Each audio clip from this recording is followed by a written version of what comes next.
Hello सखीज kitchen मीनाक्षीमध्ये तुम्हा सर्वांचं खूप खूप स्वागत। आज मी भरपूर प्रोटीन्स, फायबर आणि कॅल्शियमयुक्त अशी थालीपीठाची भाजणी कशी बनवायची ते दाखवणार आहे। या पिठाची थालीपीठं अजिबात कडक वातड होत नाही, तर मऊसूत खुसखुशीत होतात आणि खूप खमंग चवदार लागतात। हा पौष्टिक व्हिडिओ स्किप न करता शेवटपर्यंत पूर्ण पहा आणि आपल्या चॅनलला लाईक, शेअर आणि सबस्क्राईब करायला अजिबात विसरू नका। चला तर मग रेसिपीला सुरुवात करूयात। कढईमध्ये या वाटीने मी 2 वाटी ज्वारी मोजून घेतलेली आहे। मीडियम गॅस करून एकसारखं हलवत सगळं साहित्य व्यवस्थित भाजायचं आहे। धान्यातून हलकासा सुगंध आणि हलकासा रंग बदलेपर्यंतच भाजायचं। कोणतंही धान्य डाग पडेपर्यंत लालसर भाजायचं नाही, नाहीतर तुमची थालीपीठं कडक होतील, वातड होतील आणि कस कमी होऊन नीट थापतासुद्धा येणार नाही। त्यामुळे लक्षपूर्वक भाजायचं आहे। ज्वारी व्यवस्थित भाजत आलेली आहे आणि आता ही काढून घ्यायची।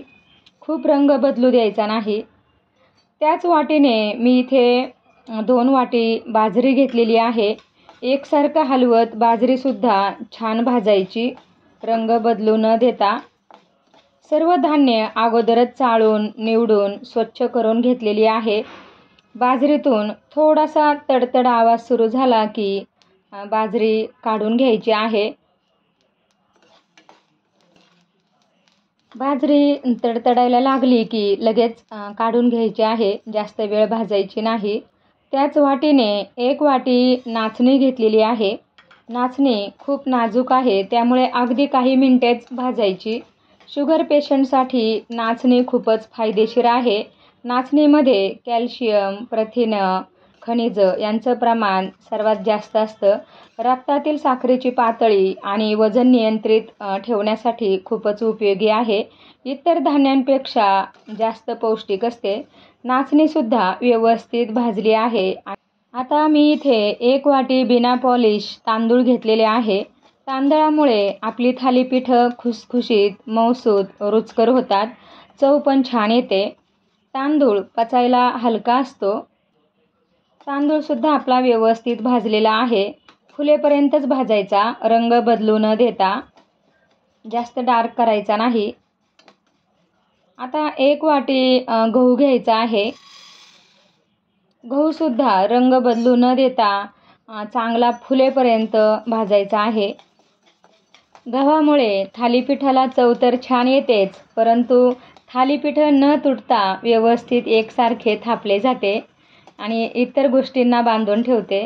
गव्हामुळे थालीपीठ खुसखुशीत आणि मऊसूत होतात। इथे मी 1 वाटी गावरान हरभरे घेतलेले आहे। यावेळी मी संपूर्ण सालीसहित कडधान्य घेतलेली आहेत। हरभरे जास्त रंग बदलू न देता छान भाजायचे। त्यामध्ये थोडे थोडे चणे फुलायला सुरुवात झाली की लगेचच काढायचे आहे। हरभऱ्यामुळे थालीपीठाला खूप छान चव येते। शिवाय थालीपीठात प्रथिनं, फायबरचे प्रमाण वाढवते, पौष्टिक होते, खुसखुशीत होते। थालीपीठात सालीसकट कडधान्य घातल्यामुळे थालीपीठ अधिक पौष्टिक आणि चविष्ट होतात। सालीसहित कडधान्यांमध्ये भरपूर प्रमाणामध्ये फायबर, प्रथिने, जीवनसत्वे आणि खनिजे असतात आणि फायबर जास्त असल्यामुळे पचायलासुद्धा हलकं होतं। मधुमेहींसाठी अशा पद्धतीची थालीपीठाची भाजणी खूपच फायदेशीर आहे। एक चांगलं अन्न सालीसकट वापर केल्याने नैसर्गिक होतं आणि आरोग्यासाठी खूपच फायदेशीर आहे। 1 वाटी मूग घेतलेले आहे। मूगसुद्धा सालीसहित घेतलेले आहे। सुरुवातीपासूनच गॅस मध्यम ठेवायचा आहे, अजिबात वाढवायचा नाही। सालीसहित मुगामुळे थालीपीठ अजून रुचकर, चविष्ट आणि पचायला हलकं होतं। रक्तातील साखर, वजन नियंत्रित ठेवतं। मधुमेहींसाठी अशा पद्धतीची थालीपीठ भाजणी ऊर्जा देणारी आहे, रोगप्रतिकारशक्ती वाढवणारी आहे। अर्धी वाटी मका घेतलेली आहे। मका बाकी धान्यांप्रमाणेच भाजायची। मका घातल्यामुळे थालीपीठाला थोडी गोडसर चव येते, रुचकर आणि पौष्टिक होते। थालीपीठ तुटत नाही। यामध्ये फायबर, व्हिटॅमिन बी, खनिजे जास्त प्रमाणात असतात। हृदयरोग, कर्करोग, डोळे, त्वचा यामध्ये खूपच फायदेशीर आहे. अनेक पौष्टिक घटक यामध्ये सामावलेले असतात. आता मी समप्रमाणात मटकी, वाटाणा आणि वाल घेतलेले आहे. तिन्ही मिळून 1 वाटी घेतलेले आहे. सर्व प्रकारची कडधान्य 3-3.25 वाटी घेतलेले आहे आणि 7-7.5 वाटी ज्वारी, बाजरी, गहू, तांदूळ, नाचणे आणि मका घेतलेली आहे. अगदी योग्य प्रमाण घेतलेलं आहे. ही कडधान्ये व्यवस्थित भाजायची. तुम्ही नक्की अशा पद्धतीने थालीपीठाची भाजणीचं पीठ जे आहे ते घरात बनवून ठेवा. सकाळच्या नाश्त्यामध्ये दिवसाच्या पहिल्या सुरुवातीला हा पदार्थ खाणं आरोग्यासाठी खूपच फायदेशीर आहे. हे भाजत आलं की शेवटी यामध्येच पाव वाटी धणे आणि 2 चमचे जिरे घालून घ्यायचे आणि चांगलं गरम करून घ्यायचं आहे. धणे आणि जिरे खूप नाही भाजायचे, फक्त चांगले गरम करून घ्यायचे आहे. आता हे सगळं साहित्य व्यवस्थित भाजलेलं आहे. एका बाजूला काढून घ्यायचं आणि यामध्येच आपल्याला पाव वाटी सालीसहित उडदाची डाळ भाजायला घ्यायची आहे. डाळीऐवजी अख्खे उडीद घेतले तरी चालतील. आता डाळ व्यवस्थित भाजून झालेली आहे, काढून घ्यायची आणि 1 वाटी पोहे घ्यायचे आहेत. पोह्यांमुळे थालीपीठं खुसखुशीत होतात आणि छान लागतात. सालीसहित कडधान्ये वापरल्यामुळे शिवाय नाचणीमुळे थालीपीठाचा रंग बदलू शकतो, पण चवीला जबरदस्त लागतात आणि अतिशय पौष्टिक असतात. सगळं भाजून झाल्यानंतर व्यवस्थित मिक्स करायचं आणि थंड झाल्यानंतर चक्कीतून भाकरीचं पीठ जसं दळून आणतो अगदी तसंच दळायचं आहे. खूप बारीक दळायचं नाही आणि दळून आणल्यानंतर हवाबंद डब्यामध्ये भरून ठेवायचं. भरपूर दिवस हे टिकतं. थालीपीठाच्या भाजणीचं पीठ आता तयार आहे आणि व्यवस्थित भाजल्यामुळे धणे जिरे घातल्यामुळे खूपच छान सुगंध येत आहे. यातलंच मी 6 ते 7 थालीपीठं होतील इतकं पीठ घेतलेलं आहे. 1 मोठा कांदा बारीक कट करून घेतलेला आहे. हिरवी मिरची, लसूण, आलं यांचं जाडसर वाटण करून घेतलंय. ओवा, तीळ, हिंग, हळद आणि मीठ घेतलेलं आहे आणि बारीक कट केलेली भरपूर अशी कोथिंबीर घेतली. सगळं व्यवस्थित मिक्स करून घ्यायचं आहे. चांगलं एकजीव करायचं. यामध्ये आपण कोणत्याही प्रकारच्या पालेभाज्या किंवा काही फळभाज्या बारीक चिरून घालू शकतो. आता यामध्ये थोडं थोडं पाणी घालून पीठ चांगलं मळून घ्यायचं आहे. हे पीठ खूप पातळ किंवा खूप घट्ट मळायचं नाही.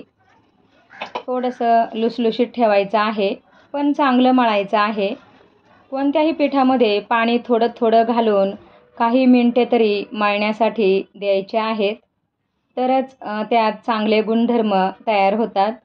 पीठ मळून झाले की पुन्हा पाण्याच्या हाताने पीठ चांगलं मळून वरतून ओलं करून ठेवायचं. कमीत कमी 10 मिनिटे तरी हे पीठ झाकून ठेवायचं आहे, म्हणजे चांगलं फुलून येतं आणि नंतरच थालीपीठं बनवायला घ्यायचे आहेत. पोळपाटावर ओला रुमाल पसरून घ्यायचा आहे. त्यावर पुन्हा थोडंसं पाणी शिंपडून घ्यायचं आणि हवा त्या आकाराचा गोळा व्यवस्थित करून घ्यायचा आहे आणि बोटांनी अशा पद्धतीने थालीपीठ थापून घ्यायचं आहे. हात मध्ये मध्ये ओला करायचा. एका बाजूला लगेच तवासुद्धा तापायला ठेवायचा आहे. थालीपीठ खूप जाड नाही करायची किंवा चपातीसारखं खूप पातळ पण नाही बनवायची. मीडियम करायची आहे. मध्ये एक होल करायचं आणि अशा पद्धतीने एक बाजू घेऊन उचलून घ्यायचं. परंतु त्या अगोदर तव्यावर तेल घालून घ्यायचं आहे थोडंसं आणि थालीपीठ घालून घ्यायचं आहे. पाणी शिंपडायचं म्हणजे कपडा लगेच वेगळा होतो, चिटकत नाही. पुन्हा थोडंसं तेल सोडून यावर झाकण ठेवायचं आहे आणि गॅस मीडियम ठेवायचा, खूप मोठा करायचा नाही. एक बाजू व्यवस्थित भाजून घ्यायची आहे, नंतरच उलटून घ्यायचं. झाकण ठेवल्यामुळे थालीपीठ आतपर्यंत व्यवस्थित शिजलं जातं आणि सुरुवातीला एकदाच ठेवायचं आहे. दोन्ही बाजू खमंग भाजून घ्यायच्या आहेत.